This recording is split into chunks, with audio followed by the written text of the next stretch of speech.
Hello and welcome. I'm Geeta Mohan. You're watching India Today Global. The top focus, Bangladesh elections. Bangladesh has voted and the verdict is decisive.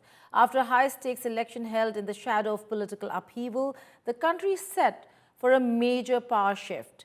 The Bangladesh Nationalist Party, led by Tariq Rahman, has claimed a sweeping victory, ending 2 decades in opposition.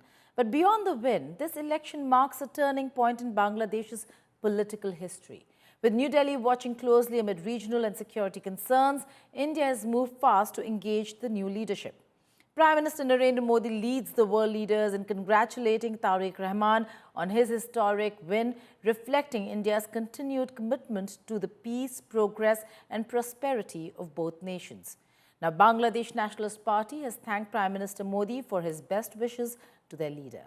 Now, the question is that how is this power shift going to impact India? Take a look at this report.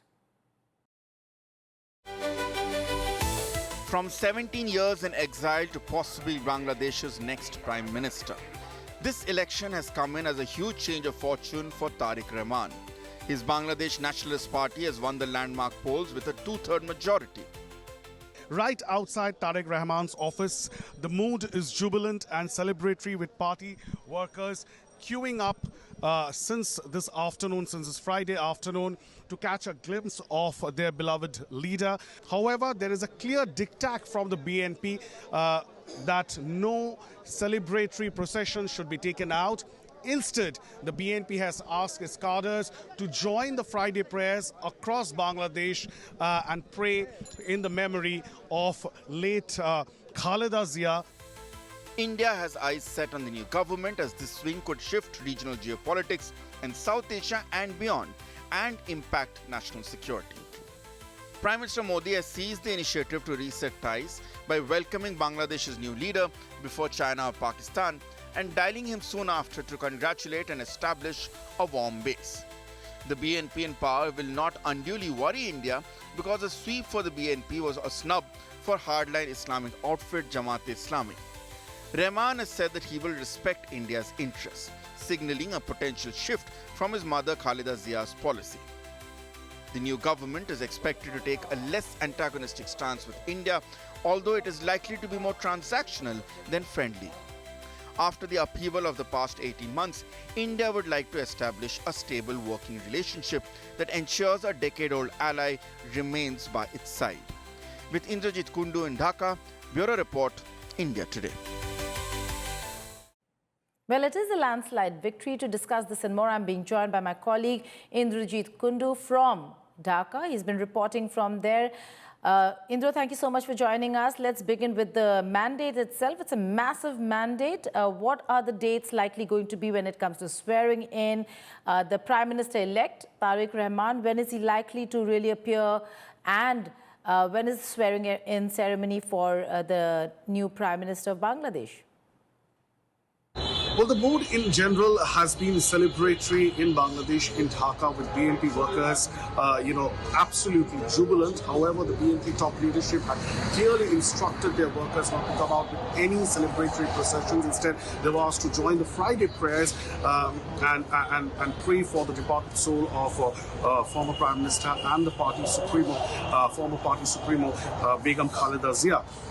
There are hectic parleys that are underway at this point in time between the BNP top leadership. We've seen how top leaders like Mirza Fakhrul Islam Alamgir, Salahuddin Ahmed, they were all who had won, winning candidates. They were coming to meet Tariq Rahman this afternoon at his Gulshan office, and there were hectic parleys that were underway with the interim administration to set the date rolling for the oath-taking ceremony. What we are given to understand is that the oath can take place as early as Sunday. So these discussions are underway at this point in time, and perhaps will be clear hopefully by tomorrow. Right. The bigger question over here, Indro, and everybody in India, in New Delhi, is looking at and asking is, how will Tariq Rahman, led by the BNP government, reboot ties with India? Well, I've been speaking to a lot of top BNP leaders over the past 72 hours in Dhaka, and all of them have been sounding a very reconciliatory note. This BNP, of course, is very different from the old BNP of Khaleda Zia. Tariq Rahman has been in exile for 17 years. So every time these BNP leaders have been talking to me about Indo-Bangla ties, they have always spoken about mutual respect and trust, and a very reconciliatory tone, very different from what we've seen in the past 2 years under the Muhammad Yunus regime, when India and Bangladesh ties have been severely strained on several issues, be it on the issue of Seven Sisters, the reference to Seven Sisters by Muhammad Yunus, or the Bangladesh cricket team pulling off its cricket team from the undergoing T20 World Cup that's underway in India right now. So the BNP really believes that it needs to mend ties with India right now and leave the past behind and move ahead.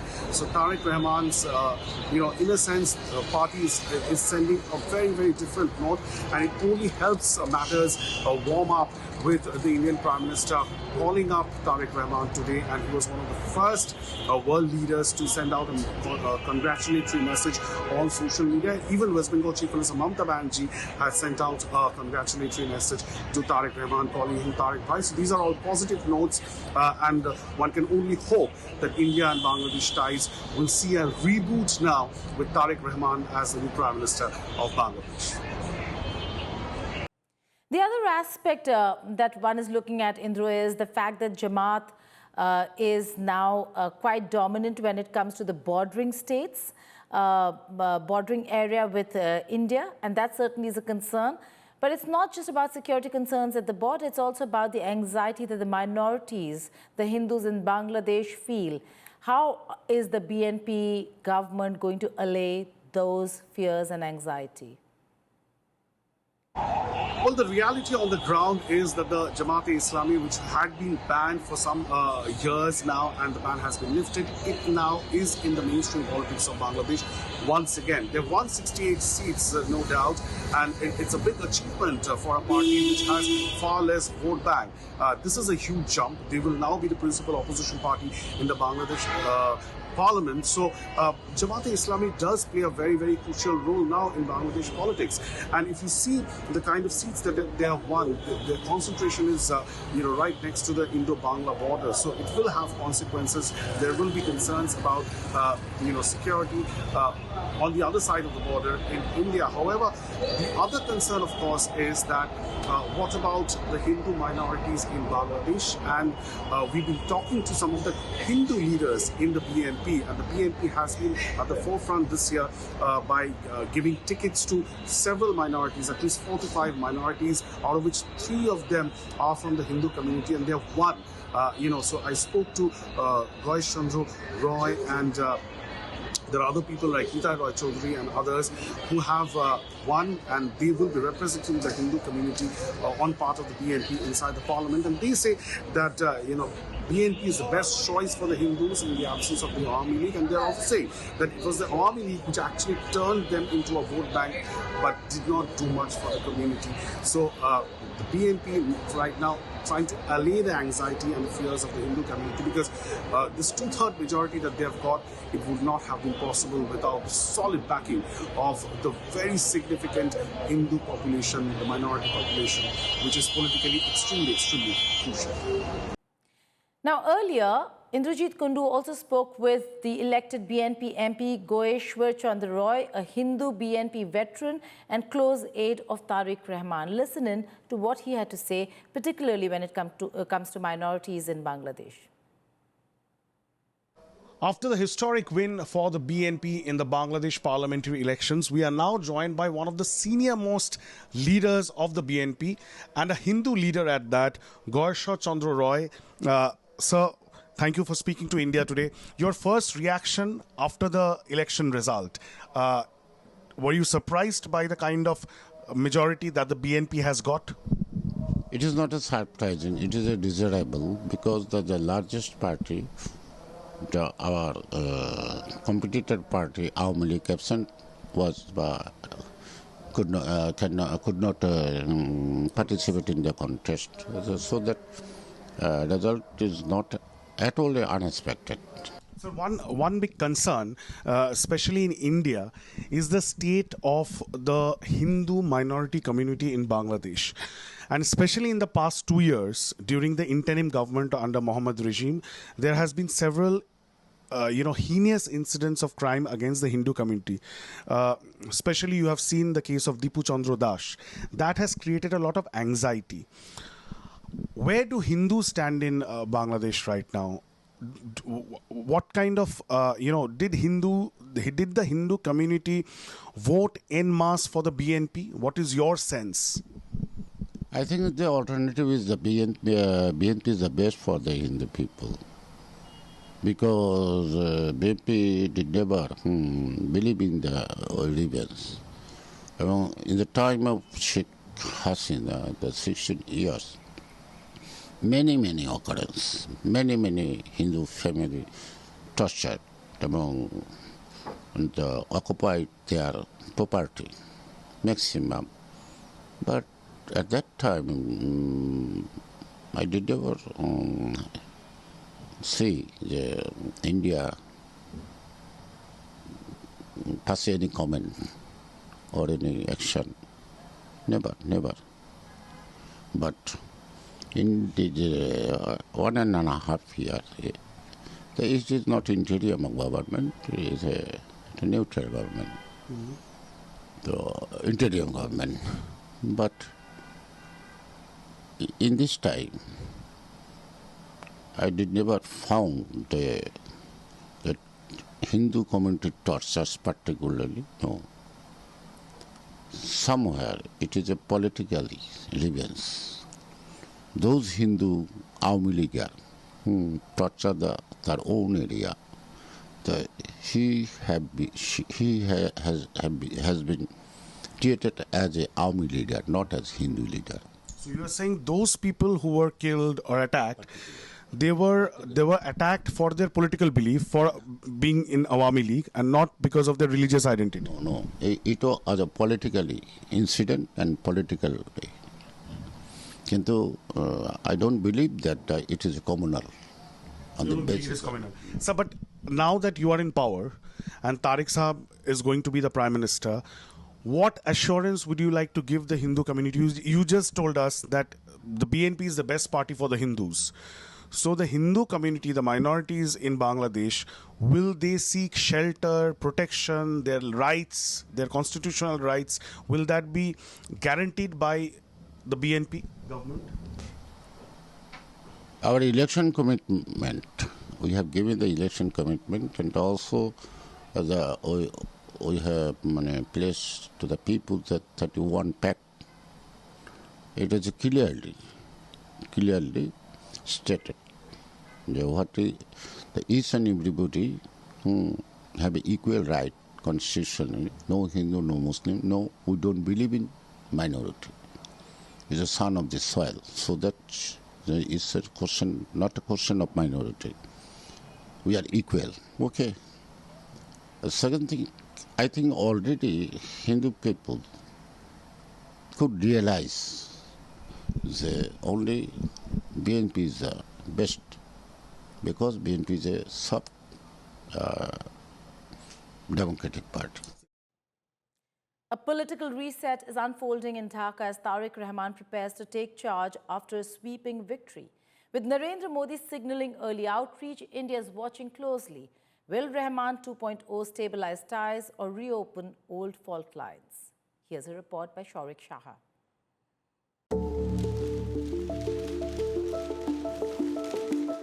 A new chapter is opening in Dhaka and New Delhi is watching closely.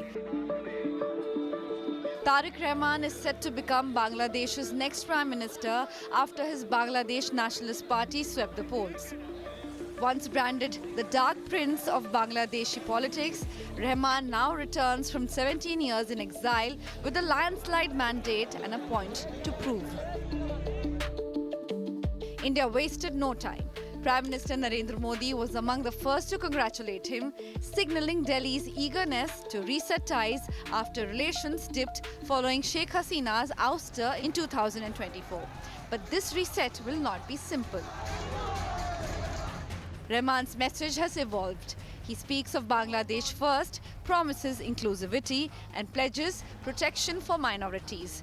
He has avoided overt anti-India rhetoric and vowed counter-terror cooperation. At the same time, he remains firm on thorny issues, the Teesta water-sharing pact, border killing and national sovereignty. Delhi remembers the past. The BNP's 2001 to 2006 tenure was marked by accusations of cross-border insurgent safe havens, the 2004 Chittagong Arms Hall. Rahman himself was once accused of running a parallel power center from Hawa Bhavan. Today he insists he's changed leader. So what does Tariq Rahman 2.0 mean for India? Geography ensures cooperation. The two nations share a 4,000-kilometer border, deep trade links and energy connectivity. But public sentiment in Bangladesh has shifted, especially among young voters skeptical of India after Hasina's exile. Will Rahman balance nationalism with pragmatism? Will ties stabilize or turn transactional? The India-Bangladesh relationship is entering a decisive new phase, and this time the man once called the Dark Prince holds the reins. With Tariq Saha, Bureau Report, India Today. Bangladesh Nationalist Party or the BNP storms to a two-thirds majority as Tariq Rahman eyes power, while Jamaat-e-Islami tightens its grip along India's border. Does this landslide stabilize Bangladesh or redraw India's security map and minority future? Here is what we discuss on Statecraft.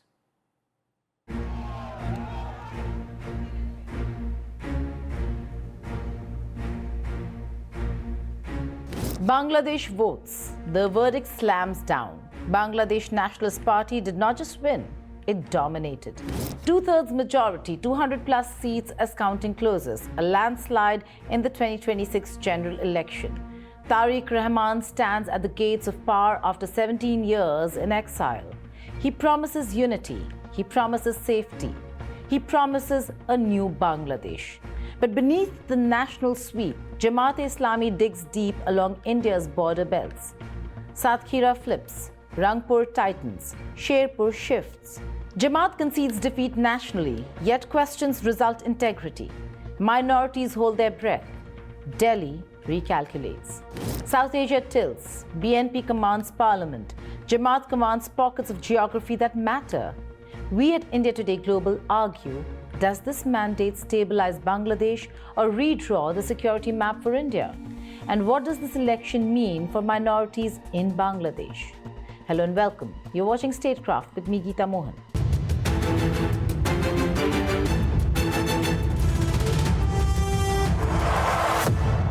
Look at the map.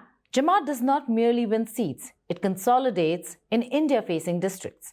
Satkhira hugging West Bengal, Sherpur near Meghalaya's frontier, Nagaon bordering West Bengal, Joypurhat, Rangpur constituencies in the northern belt, Gaibandha tied into the wider India-facing security grid. Bangladesh and India share a 4,096-kilometer border, riverine, porous, fenced in parts, unfenced in others. Rivers shift course, villages straddle invisible lines, kinship networks stretch across. Border politics matter because district-level enforcement shapes frontier reality. Now break this down. Nationally, BNP rules. Locally, Jamaat influences sensitive belts. That duality defines the next chapter. What does Tariq Rahman say? He invokes Martin Luther King Jr. He mirrors "I have a dream" with "I have a plan."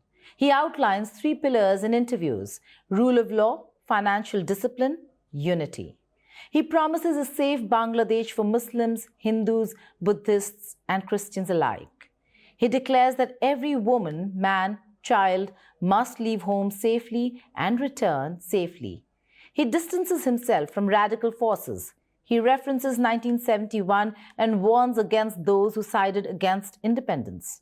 He stops short of directly condemning specific anti-Hindu arson incidents. The story is not finished. It has only entered its governing phase.